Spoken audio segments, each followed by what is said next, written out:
सबसे पहले बात गाजा पट्टी की, जहां इजराइल ने लगातार हवाई और जमीनी हमले जारी रखे हैं। कम से कम 24 फिलिस्तीनी मारे गए ताज़ा हमलों में। मृतकों में 2 नवजात बच्चे भी शामिल हैं, ये भी आपको बता दें।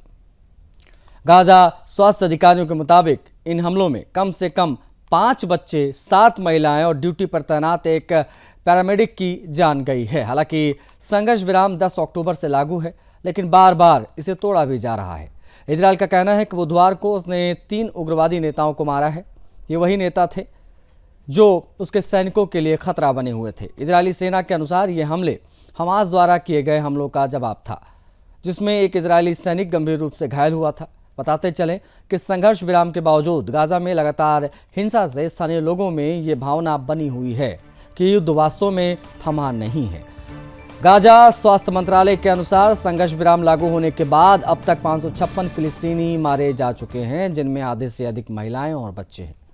इजराइल का दावा है कि इस अवधि में उसके 4 सैनिक मारे गए।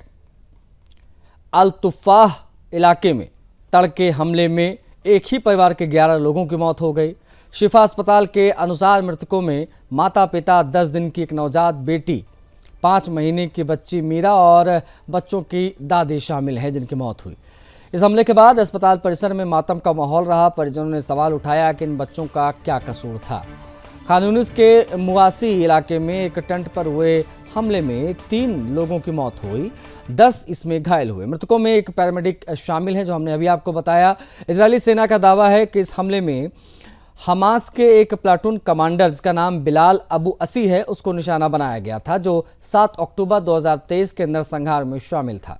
इसके अलावा खान यूनिस और गाजा पट्टी के अल शाती शरणार्थी शिविर में अलग अलग हमलों में भी कई लोग मारे गए और घायल हुए। इजराइल ने कहा कि उसने हमास और इस्लामिक जिहाद के नेताओं को निशाना बनाया। हालांकि राफा सीमा पार से लोगों की आवाजाही बेहद सीमित बनी हुई है और इलाज के लिए मिस्र जाने की कोशिश कर रहे मरीज, उनके परिजन सीमा पर ही रोके गए हैं। गाजा में इजरायली हमलों में 24 लोगों की मौत की ये इस वक्त की बड़ी जानकारी है जो हम आपको दे रहे हैं। मृतकों में कौन कौन से लोग शामिल हैं वो भी हमने आपको बताया। जो स्थिति है वो लगातार आपको अपडेट करते रहेंगे।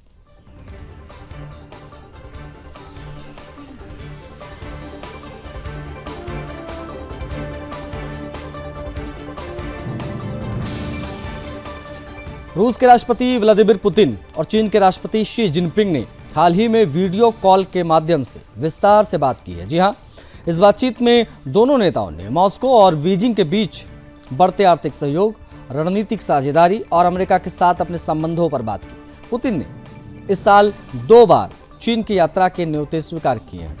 वहीं यह कॉल वेस्टर्न लीडर्स की मीटिंग्स के बीच हुई, जिसमें अमेरिकी राष्ट्रपति ट्रंप और शी जिनपिंग के बीच भी बातचीत की चर्चा हो रही है। जी हां, पुतिन ने कहा है कि यूरोपियन लीडर्स ने लंबे समय से चीन पर दबाव डाला कि वो रूस का समर्थन छोड़ दें, लेकिन बीजिंग ने मॉस्को को अपना नंबर 1 ट्रेडिंग पार्टनर बना लिया है। इस कदम का मकसद पश्चिमी देशों के आर्थिक प्रतिबंधों से राहत पाना भी है। रूसी सरकारी टेलीविजन पर पुतिन ने कहा कि मैं एक बार फिर आपको हमारे देशों की संप्रभुता और सुरक्षा, हमारी सामाजिक और आर्थिक भलाई तथा अपने विकास के रास्ते चुनने के अधिकार को पक्का करने के लिए हमारी साझा कोशिशों में पक्का समर्थन का भरोसा दिलाना चाहता हूं।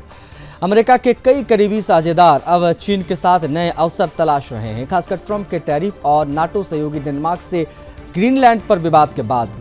पुतिन और शी जिनपिंग की ये कॉल ब्रिटिश और कनाडाई प्रधानमंत्रियों के बीजिंग दौरे के बाद भी थी, जबकि जर्मन चांसलर के फरवरी में बीजिंग आने की उम्मीद है, मतलब इसी महीने।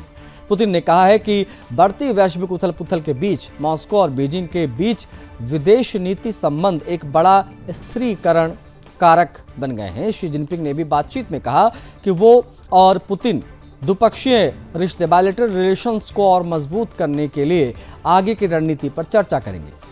रूसी ट्रांसक्रिप्ट में बताया गया, उनके मुताबिक दोनों देशों ने रणनीतिक सहयोग को और गहरा करने के ऐतिहासिक मौके का लाभ उठाने पर जोर दिया। पुतिन ने कहा कि रूस चीन संबंध हमेशा वसंत की तरह फलते फूलते रहे हैं। बताते चलें कि सहयोग के क्षेत्र की तो दोनों नेताओं ने न्यूक्लियर ऊर्जा के शांतिपूर्ण उपयोग, औद्योगिक विकास, स्पेस रिसर्च और हाईटेक प्रोजेक्ट में साझेदारी की सराहना की। इसके साथ ही पुतिन ने चीन द्वारा रूसियों के लिए वीज़ा मुक्त प्रवेश की अनुमति देने के फैसले की भी तारीफ की, जो मॉस्को ने प्रतिदान के तौर पर अपनाया। इस कॉल के बाद यह स्पष्ट हो गया कि रूस और चीन के बीच आर्थिक और रणनीतिक संबंध लगातार मजबूत हो रहे हैं। पुतिन और शी जिनपिंग की ये बातचीत वैश्विक राजनीति में नए संतुलन और दिशा तय करने की क्षमता रखती है। बढ़ती ग्लोबल चुनौतियां और पश्चिमी दबाव के बीच मॉस्को और बीजिंग का ये गठबंधन दोनों देशों को मजबूती प्रदान करता है और अंतर्राष्ट्रीय स्तर पर रणनीतिक प्रभाव को और बढ़ाता है।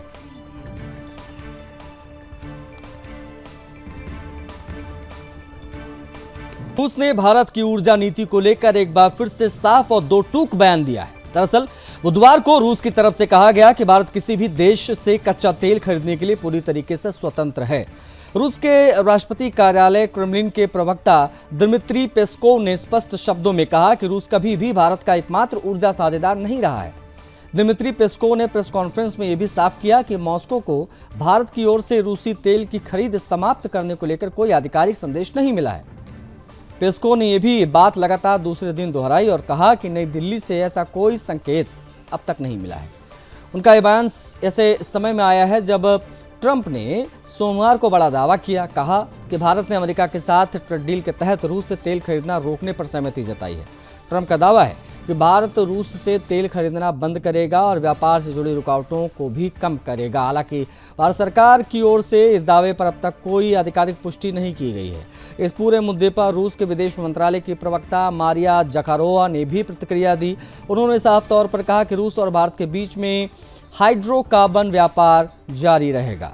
मारिया जखारोवा ने कहा कि भारत द्वारा रूसी हाइड्रोकार्बन की खरीद दोनों देशों के लिए फायदेमंद है और ये वैश्विक ऊर्जा बाजार में स्थिरता बनाए रखने में भी अहम है। रूस के नेशनल एनर्जी सिक्योरिटी फंड के विशेषज्ञ हैं इगोर युश्को। उनका कहना है कि भारतीय रिफाइनरीज के लिए रूसी क्रूड को पूरी तरीके से बदल पाना व्यवहारिक नहीं है। भारतीय रिफाइनरीज इसी तरीके से कच्चे तेल के अनुसार डिजाइन की गई हैं। वहीं दूसरी ओर युगोर ने यह भी कहा कि अगर भारत अमेरिकी तेल खरीदता है तो उसे अन्य ग्रेड के तेल के साथ ब्लेंड करना पड़ेगा, जिससे लागत में बहुत ज़्यादा इजाफा होगा, यानी कि भारत के लिए तेल सस्ता नहीं बल्कि महंगा हो जाएगा। उन्होंने ये भी बताया कि रूस भारत को रोज़ाना करीब 2 मिलियन बैरल तक तेल की सप्लाई करता है। ये मात्रा बेहद बड़ी मानी जाती है और अमेरिका इतनी बड़ी मात्रा में तेल भारत को तुरंत सप्लाई नहीं कर सकता, उस स्थिति में है ही नहीं। हालांकि इगोर के मुताबिक अमेरिका के पास ना तो इतनी तैयारी, इतनी क्षमता है और ना ही ऐसी सप्लाई चेन मौजूद है जो इतने कम समय में और इतने बड़े वॉल्यूम में भारत की ज़रूरतों को पूरा करे। अगर भारत अचानक रूसी तेल खरीदना पूरी तरीके से बंद कर देता है और अमेरिका या किसी अन्य देश पर निर्भर हो जाता है तो इसमें भारत में तेल की कमी पैदा हो जाएगी और तेल की कीमतों में भी तेजी से बढ़ोतरी दिखाई दे सकती है। बताते चलें कि रूस का संदेश बहुत साफ है कि भारत अपनी ऊर्जा ज़रूरतों को लेकर स्वतंत्र है, लेकिन रूसी तेल को पूरी तरीके से हटाना ना तो आसान है ना ही व्यवहारिक भी है। उसके पीछे की वजह भी बताई गई। दूसरी तरफ अमेरिका के दावों और भारत के चुप्पी के बीच में मुद्दा अब अंतर्राष्ट्रीय ऊर्जा राजनीति का बड़ा केंद्र बनता जा रहा है। आने वाले दिनों में ये देखना अहम होगा कि भारत इस पूरे मामले पर क्या आधिकारिक रुख अपनाता है। ट्रंप के दावे पर भारत का ऑफिशियल स्टेटमेंट क्या रहेगा, वो भी देखने वाली बात होगी।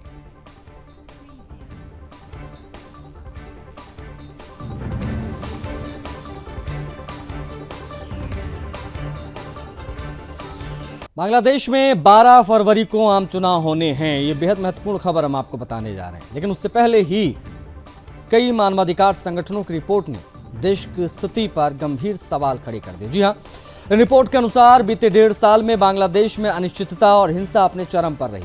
मानवाधिकार वॉचडॉग एमनेस्टी इंटरनेशनल रिपोर्ट के अनुसार बांग्लादेश में मॉब लिंचिंग यानी भीड़ द्वारा हिंसा की घटनाओं में तेजी का इजाफा हुआ है। वहीं जनपथी तत्वों को मिल रही कथित खुली छूट और अराजक घटनाओं में बढ़ोतरी भी गहरी चिंता का विषय है।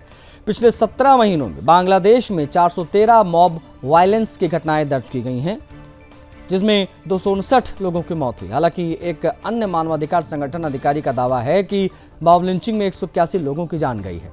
इन घटनाओं में अधिकांश पीड़ितों को या तो पीट कर मार दिया गया या जिंदा जलाया गया।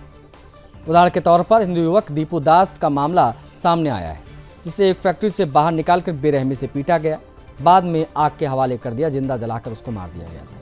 रिपोर्ट ये भी बताती है कि पिछले 17 महीनों में अंतरिम सरकार के कार्यकाल के दौरान 45 लोगों की मौत एक्स्ट्रा जुडिशियल किलिंग में हुई, जबकि 122 लोगों की मौत जेल हिरासत में दर्ज की गई।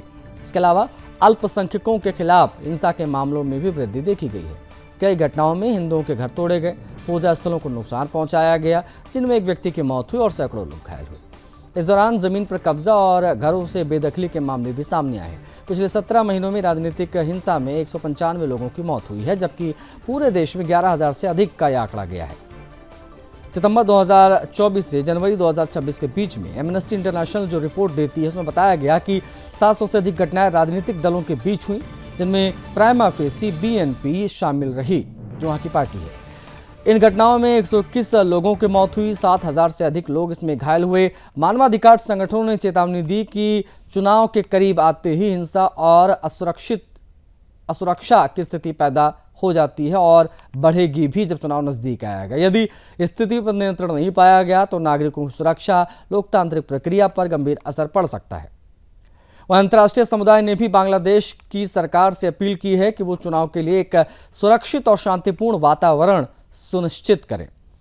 बताते चलें कि चुनाव के दौरान राजनीतिक दलों के बीच में बढ़ती हिंसा, अल्पसंख्यकों पर हमले और मॉब लिंचिंग की घटनाओं ने देश की सुरक्षा और लोकतंत्र की प्रक्रिया को संकट में डाल दिया।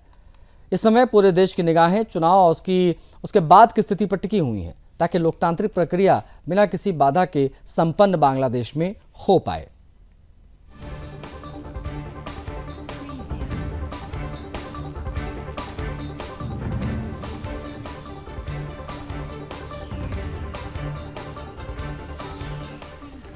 भारत और अमेरिका के बीच ट्रेड डील होने के बाद वैश्विक राजनीति में एक नई हलचल दिख रही है। आज उस हलचल की भी बात। लेकिन इस डील के तुरंत बाद अमेरिकी राष्ट्रपति ट्रंप की निगाहें अब सीधे चीन की तरफ टिकी हैं। ट्रंप ने सोशल मीडिया पर एक पोस्ट किया, दावा हुआ उनकी तरफ से कि उनकी चीन के राष्ट्रपति शी जिनपिंग से फोन पर बात हुई है। ये दावा ऐसे समय में आया जब दुनिया की दो सबसे बड़ी अर्थव्यवस्था यानी अमेरिका और चीन के रिश्ते लंबे समय से तनाव, प्रतिस्पर्धा और रणनीतिक खींचतान के दौर से गुजर रही है।